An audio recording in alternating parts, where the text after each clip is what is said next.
আসসালামু আলাইকুম, সবাই কেমন আছেন? আজকে নিয়ে আসলাম আরো একটা ভিডিও নিয়ে। তো আজকে কথা বলবো টেবিল টপ বেসিন নিয়ে।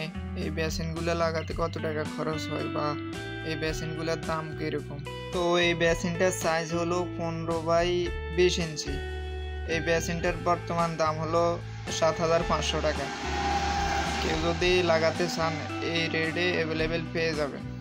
বেসিনগুলো বিভিন্ন ডিজাইনে পেয়ে যাবেন। এগুলোর সাইজ হলো 15 ইঞ্চি বাই 20 ইঞ্চি।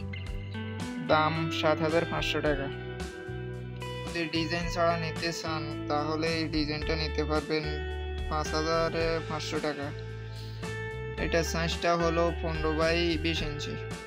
আরও একটা বেসিন দেখতেছেন, এই বেসিনটা রাউন্ড বেসিন। এটার মাপটা হলো 17 ইঞ্চি আছে, দোনো দিকে 17 ইঞ্চি। এই বেসিনটার দাম হলো 7,000 টাকা। এম ডিজাইনের এই ডিজাইনটাও পেয়ে যাবেন 7,000 টাকায়। আর রাউন্ড ডিজাইনের এগুলো পেয়ে যাবেন 5,000 টাকায়। তো আশা করি ওয়াল বেসিনগুলোর দামটা একটু জানা হলো বা আইডিয়া হলো। তো এগুলোর নাম হলো টেবিল টপ বেসিন।